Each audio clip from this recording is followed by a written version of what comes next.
ಸತ್ಯಕಥೆ. ತಿರುವಣ್ಣಾಮಲೈ ಈಗಿನ ತಿರುವಣ್ಣಾಮಲೈ, ಆದರೆ ಆಗಿನ ಅರುಣಾಚಲೇಶ್ವರನ ಸತ್ಯಕಥೆ. ಬ್ರಹ್ಮ ಮತ್ತು ಕೇತಕಿ ಅಂದರೆ ತಾಳೆ ಹೂವಿಗೆ ಶಾಪ ಕೊಟ್ಟ ಕಥೆ. ಲಿಂಗವು ಉದ್ಭವವಾದ ಮಹಾಕಥೆ. ಅಹಂಕಾರ ವಿನಾಶವಾದ ಕಥೆ. ಸತ್ಯದ ಶಕ್ತಿಯ ಕಥೆ. ಮಿಥ್ಯೆಯ ಫಲದ ಕಥೆ. ಪರಮಾತ್ಮನ ಅನಂತತೆಯ ಕಥೆ. ಈ ಪುಣ್ಯ ಕಥೆಯನ್ನು ಓದುವವರಿಗೆ ಮತ್ತು ಕೇಳುವವರಿಗೆ ಆ ಅರುಣಾಚಲೇಶ್ವರನ ಆಶೀರ್ವಾದ ಸದಾ ಇರಲಿ. ನಮಸ್ತೆ ನನ್ನೆಲ್ಲ ಪ್ರೀತಿಯ ಸ್ನೇಹಿತರೆ, ನಿಮಗೆಲ್ಲರಿಗೂ ಮಿರಾಕಲ್ ಮಂತ್ರಾಸ್ ಚಾನೆಲ್ಗೆ ಪ್ರೀತಿಯ ಸ್ವಾಗತ. ಪುರಾಣ ಕಾಲದಲ್ಲಿ ಸೃಷ್ಟಿಯ ಆದಿಯಲ್ಲಿ ಕೇವಲ ಪ್ರಳಯದ ಜಲರಾಶಿ ಮಾತ್ರ ಅಸ್ತಿತ್ವದಲ್ಲಿತ್ತು. ಆ ವಿಶಾಲವಾದ ಸಮುದ್ರದಲ್ಲಿ ಚತುರ್ಮುಖ ಬ್ರಹ್ಮದೇವರು ಮತ್ತು ಭಗವಾನ್ ವಿಷ್ಣುವು ಮಾತ್ರ ಇದ್ದರು. ಒಂದು ದಿನ ಬ್ರಹ್ಮದೇವರು ತಮ್ಮ ಚತುರ್ಮುಖದಿಂದ ಘೋಷಿಸಿದರು, ಅಹಂ ಸೃಷ್ಟಿಕರ್ತ, ನಾನೇ ಈ ಸಮಸ್ತ ಜಗತ್ತನ್ನು ಸೃಷ್ಟಿಸಿದವನು, ನಾನೇ ಸರ್ವೋಚ್ಚ. ಇದನ್ನು ಕೇಳಿದ ಭಗವಾನ್ ವಿಷ್ಣುವು ಶಾಂತವಾಗಿ ಉತ್ತರಿಸಿದರು, ಬ್ರಹ್ಮದೇವರೇ, ನೀವು ತಪ್ಪಾಗಿ ಹೇಳುತ್ತಿದ್ದೀರಿ. ನಾನೇ ಪಾಲಕ ಮತ್ತು ಸಂಹಾರಕ. ಈ ಸಮಸ್ತ ಸೃಷ್ಟಿ ನನ್ನಲ್ಲಿಯೇ ಅಡಗಿದೆ. ನಾನೇ ಪರಮಾತ್ಮ. ಇಬ್ಬರೂ ದೇವರುಗಳು ತಮ್ಮ ಶ್ರೇಷ್ಠತೆಯನ್ನು ಸಾಬೀತುಪಡಿಸಲು ವಾದ ವಿವಾದದಲ್ಲಿ ತೊಡಗಿದರು. ಬ್ರಹ್ಮದೇವರು ತಮ್ಮ ಸೃಷ್ಟಿ ಶಕ್ತಿಯನ್ನು ಪ್ರದರ್ಶಿಸಿದರು. ವಿಷ್ಣುದೇವರು ತಮ್ಮ ಮಾಯಾಶಕ್ತಿಯನ್ನು ತೋರಿಸಿದರು. ವಾದ ಮುಂದುವರಿಯುತ್ತಿದ್ದಂತೆ ಇಬ್ಬರೂ ಕ್ರೋಧಗೊಂಡು ಯುದ್ಧಕ್ಕೆ ಸಿದ್ಧರಾದರು. ಬ್ರಹ್ಮದೇವರು ತಮ್ಮ ಹಂಸವಾಹನವನ್ನು ಆರೋಹಿಸಿದರು. ವಿಷ್ಣುದೇವರು ಗರುಡನ ಮೇಲೆ ಕುಳಿತುಕೊಂಡರು. ಇದ್ದಕ್ಕಿದ್ದಂತೆ ಅವರಿಬ್ಬರ ಮಧ್ಯೆ ಒಂದು ಅಪಾರ ಜ್ಯೋತಿಸ್ತಂಭ ಪ್ರಕಟವಾಯಿತು.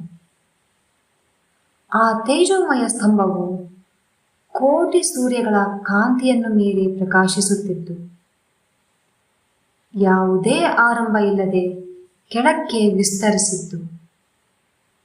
ಯಾವುದೇ ಅಂತ್ಯವಿಲ್ಲದೆ ಮೇಲಕ್ಕೆ ಹಬ್ಬಿತ್ತು. ಸಮಸ್ತ ದಿಕ್ಕುಗಳನ್ನು ತನ್ನ ತೇಜಸ್ಸಿನಿಂದ ಆವರಿಸಿತ್ತು. ಆ ಅದ್ಭುತ ದೃಶ್ಯವನ್ನು ನೋಡಿ ಬ್ರಹ್ಮ ಮತ್ತು ವಿಷ್ಣುವಿಬ್ಬರೂ ಸ್ತಬ್ಧರಾದರು. ಅವರ ಅಹಂಕಾರ ಕ್ಷಣ ಮಾತ್ರದಲ್ಲಿ ಕರಗಿ ಹೋಯಿತು. ಬ್ರಹ್ಮದೇವರು ಪಿಸುಗುಟ್ಟಿದರು, ಇದೇನು ಈ ಅಸಾಧಾರಣ ತೇಜಸ್ಸು? ವಿಷ್ಣುದೇವರು ಆಶ್ಚರ್ಯದಿಂದ ಹೇಳಿದರು, ಈ ಅನಂತ ಜ್ಯೋತಿ ಯಾರದು? ಇದರ ಮೂಲ ಏನು? ಇಬ್ಬರೂ ದೇವರುಗಳು ತಮ್ಮ ವಿವಾದವನ್ನು ಮರೆತು ಈ ರಹಸ್ಯಮಯ ಜ್ಯೋತಿಸ್ತಂಭದ ಆದಿ ಮತ್ತು ಅಂತ್ಯವನ್ನು ಕಂಡುಹಿಡಿಯಲು ನಿರ್ಧರಿಸಿದರು. ಅವರು ಪರಸ್ಪರ ಒಪ್ಪಂದ ಮಾಡಿಕೊಂಡರು, ನಾವಿಬ್ಬರೂ ಈ ಸ್ತಂಭದ ಆದಿ ಮತ್ತು ಅಂತ್ಯವನ್ನು ಹುಡುಕೋಣ. ಯಾರು ಮೊದಲು ಕಂಡುಹಿಡಿಯುವರೋ ಅವರೇ ಶ್ರೇಷ್ಠರು.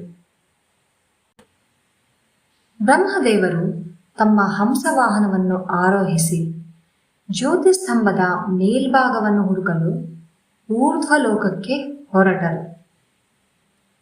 ವಿಷ್ಣುದೇವರು ವರಾಹ ರೂಪವನ್ನು ಧರಿಸಿ ಜ್ಯೋತಿಸ್ತಂಭದ ಆಧಾರವನ್ನು ಹುಡುಕಲು ಅಧೋಲೋಕಕ್ಕೆ ಪ್ರಯಾಣಿಸಿದರು. ಬ್ರಹ್ಮದೇವರು 1000 ದಿವ್ಯ ವರ್ಷಗಳವರೆಗೆ ಮೇಲಕ್ಕೆ ಹಾರಿದರು. ಆದರೆ ಜ್ಯೋತಿಸ್ತಂಭದ ಶಿಖರ ಎಲ್ಲಿಯೂ ಕಾಣಲಿಲ್ಲ. ಅವರು ಆಯಾಸಗೊಂಡರು. ಆದರೂ ಸ್ತಂಭವು ಅನಂತವಾಗಿ ಮುಂದುವರಿಯುತ್ತಿತ್ತು.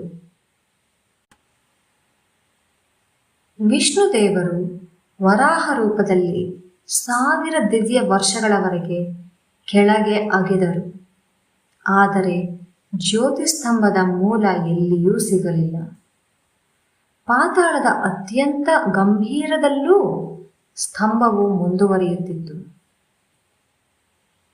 ದೀರ್ಘ ಪ್ರಯಾಣದ ನಂತರ ವಿಷ್ಣುದೇವರು ಅರಿತುಕೊಂಡರು, ಈ ಜ್ಯೋತಿಸ್ತಂಭವು ಅನಾದಿ ಮತ್ತು ಅನಂತ. ಇದರ ಆದಿ ಅಂತ್ಯ ಹುಡುಕುವುದು ಅಸಾಧ್ಯ. ನಾನು ಸತ್ಯವನ್ನು ಒಪ್ಪಿಕೊಳ್ಳಬೇಕು. ಅವರು ವಾಪಸ್ಸಾಗಿ ಬಂದು ಪ್ರಾಮಾಣಿಕವಾಗಿ ಹೇಳಿದರು, ನನಗೆ ಈ ಜ್ಯೋತಿಸ್ತಂಭದ ಮೂಲ ಸಿಗಲಿಲ್ಲ. ಆದರೆ ಬ್ರಹ್ಮದೇವರು ಮೇಲಕ್ಕೆ ಹೋಗುತ್ತಿರುವಾಗ ಅವರಿಗೆ ಕೇತಕಿ ಅಂದರೆ ತಾಳೆ ಹೂವು ಮೇಲಿನಿಂದ ಬೀಳುತ್ತಿರುವುದು ಕಂಡಿತು. ಬ್ರಹ್ಮದೇವರು ಆ ಹೂವನ್ನು ಕೇಳಿದರು, ನೀನು ಎಲ್ಲಿಂದ ಬರುತ್ತಿದ್ದೀಯ?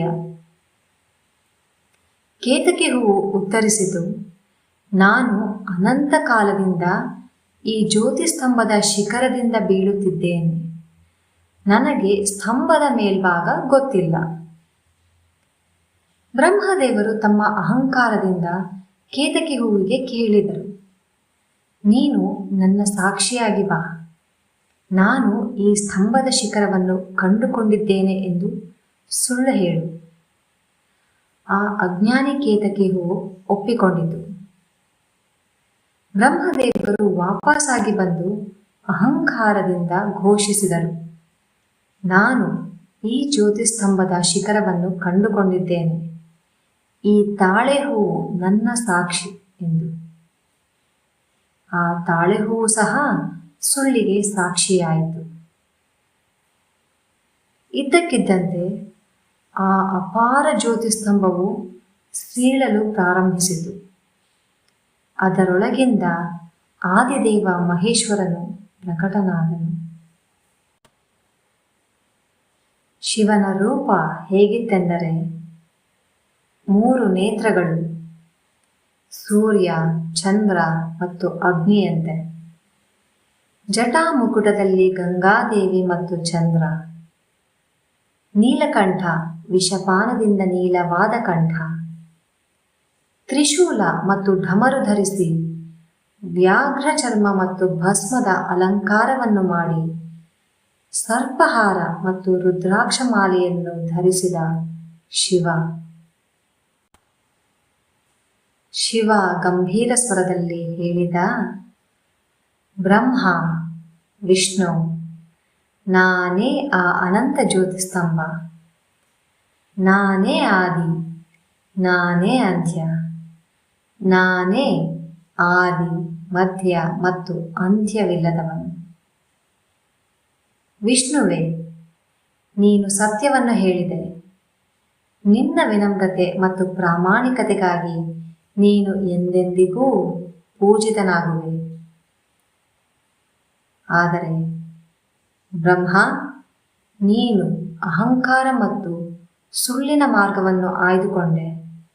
ಆದ್ದರಿಂದ ಭೂಲೋಕದಲ್ಲಿ ನಿನ್ನ ಪೂಜೆ ಬಹಳ ವಿರಳ. ನೀನು ಸರಸ್ವತಿ ದೇವಿಯೊಂದಿಗೆ ಮಾತ್ರ ಪೂಜಿಸಲ್ಪಡುವೆ. ಶಿವನ 3ನೇ ನೇತ್ರದಿಂದ ಬ್ರಹ್ಮದೇವರ 5ನೇ ಮುಖವು ಸುಟ್ಟು ಹೋಯಿತು. ಅಲ್ಲದೆ ಶಿವನು ಕೇತಕಿ ಹೂವಿಗೂ ಶಾಪ ನೀಡಿದನು. ಸುಳ್ಳಿಗೆ ಸಾಕ್ಷಿಯಾದ ನೀನು ನನ್ನ ಪೂಜೆಯಲ್ಲಿ ಎಂದಿಗೂ ಬಳಸಲ್ಪಡುವುದಿಲ್ಲ. ಬ್ರಹ್ಮದೇವರು ತಮ್ಮ ತಪ್ಪನ್ನು ಅರಿತುಕೊಂಡು ಶಿವನ ಪಾದಗಳಲ್ಲಿ ಬಿದ್ದು ಕ್ಷಮೆಯಾಚಿಸಿದರು. ಪ್ರಭುವೇ, ಅಹಂಕಾರದಿಂದ ನಾನು ಮಾಡಿದ ಪಾಪಕ್ಕೆ ನನ್ನನ್ನು ಕ್ಷಮಿಸಿ. ನೀವೇ ಪರಬ್ರಹ್ಮ, ನೀವೇ ಸರ್ವೇಶ್ವರ. ವಿಷ್ಣುದೇವರೂ ಸಹ ಶಿವನನ್ನು ಪ್ರಣಮಿಸಿ ಹೇಳಿದರು, ಪ್ರಭೋ, ನೀವೇ ಸತ್ಯ, ನೀವೇ ಶಿವ, ನೀವೇ ಸುಂದರ. ನಮಗೆ ಸದ್ಬುದ್ಧಿ ಕೊಡಿ. ದಯಾಳು ಶಿವನು ಇಬ್ಬರಿಗೂ ಆಶೀರ್ವಾದ ನೀಡಿದನು. ಬ್ರಹ್ಮ, ನೀನು ಸೃಷ್ಟಿಕರ್ತನಾಗಿ ನಿನ್ನ ಕರ್ತವ್ಯವನ್ನು ಮುಂದುವರೆಸು. ವಿಷ್ಣುವೇ, ನೀನು ಪಾಲಕನಾಗಿ ಜಗತ್ತನ್ನು ರಕ್ಷಿಸು. ನನ್ನೊಂದಿಗೆ ತ್ರಿಮೂರ್ತಿಗಳಾಗಿ ಜಗತ್ತನ್ನು ನಿರ್ವಹಿಸುವಿರಿ. ನೀವು ಬ್ರಹ್ಮ ಸೃಷ್ಟಿಕರ್ತ, ವಿಷ್ಣುವೇ ಪಾಲಕ, ನಾನು ಸಂಹಾರಕ ಮತ್ತು ಪುನರುತ್ಪಾದಕ. ಶಿವನು ಮತ್ತಷ್ಟು ಘೋಷಿಸಿದನು, ಈ ಸ್ಥಳದಲ್ಲಿ ನಾನು ಲಿಂಗ ರೂಪದಲ್ಲಿ ಶಾಶ್ವತವಾಗಿ ನೆಲೆಸುವೆನು. ಈ ಲಿಂಗವನ್ನು ಪೂಜಿಸುವವರಿಗೆ ಮೋಕ್ಷ ಪ್ರಾಪ್ತಿಯಾಗುವುದು. ಅದೇ ಕ್ಷಣ ಆ ಅಪಾರ ಜ್ಯೋತಿಸ್ತಂಭವು ಶಿವಲಿಂಗವಾಗಿ ರೂಪಾಂತರಗೊಂಡಿತು. ಈ ಘಟನೆ ನಡೆದ ಸ್ಥಳವೇ ತಿರುವಣ್ಣಾಮಲೈ, ಅಂದರೆ ಆಗಿನ ಅರುಣಾಚಲ. ಇಲ್ಲಿಯೇ ಶಿವನು ಅರುಣಾಚಲೇಶ್ವರನಾಗಿ ಪ್ರತಿಷ್ಠಿತನಾದನು. ಅರುಣಾಚಲ ಪರ್ವತದ ಮಹಿಮೆ ಹೇಳಬೇಕೆಂದರೆ ಇದೇ ಆ ಅನಂತ ಜ್ಯೋತಿಸ್ತಂಭದ ಭೌತಿಕ ರೂಪ. ಈ ಪರ್ವತವನ್ನು ಸುತ್ತಿ ಬರುವುದರಿಂದ ಪಾಪ ವಿಮೋಚನೆ. ಕಾರ್ತಿಕ ಪೂರ್ಣಿಮೆಯಂದು ಪರ್ವತದ ಮೇಲೆ ಮಹಾದೀಪದ ಪ್ರಜ್ವಲನೆ. ಸ್ನೇಹಿತರೆ, ಲಿಂಗೋದ್ಭವ ಕಥೆಯು ಪಂಚಭೂತ ಲಿಂಗಗಳಲ್ಲಿ ಅಗ್ನಿತತ್ವವನ್ನು ಪ್ರತಿನಿಧಿಸುತ್ತದೆ. ಅಂದರೆ ಈಗಿನ ತಿರುವಣ್ಣಾಮಲೆಯಲ್ಲಿರುವ ಅರುಣಾಚಲೇಶ್ವರನು ಅಗ್ನಿತತ್ವವನ್ನು ಪ್ರತಿನಿಧಿಸುತ್ತಾನೆ. ಹೀಗೆ ಲಿಂಗವು ಉದ್ಭವವಾದ ಮಹಾಕಥೆಯು ನಮಗೆ ಬೋಧಿಸುವುದು ಸತ್ಯ, ವಿನಮ್ರತೆ ಮತ್ತು ಭಕ್ತಿಯಿಂದ ಮಾತ್ರ ನೀವು ಪರಮಾತ್ಮನನ್ನು ತಿಳಿಯಬಹುದು. ಅಹಂಕಾರ ಮತ್ತು ಮಿಥ್ಯೆ ಆಧ್ಯಾತ್ಮಿಕ ಪತನಕ್ಕೆ ಕಾರಣವಾಗುತ್ತದೆ. ಹರ ಹರ ಮಹದೇವ. ಓಂ ನಮಃ ಶಿವಾಯ. ಈ ಪುಣ್ಯಕಥೆಯನ್ನು ಓದುವವರಿಗೆ ಮತ್ತು ಕೇಳುವವರಿಗೆ ಅರುಣಾಚಲೇಶ್ವರನ ಆಶೀರ್ವಾದ ಎಂದೆಂದಿಗೂ ಇರುತ್ತದೆ. ವಿಡಿಯೋವನ್ನು ದಯವಿಟ್ಟು ನೋಡಿ, ಶೇರ್ ಮಾಡಿ, ಲೈಕ್ ಮಾಡಿ ಮತ್ತು ಸಬ್ಸ್ಕ್ರೈಬ್ ಆಗಿ. ಧನ್ಯವಾದಗಳು.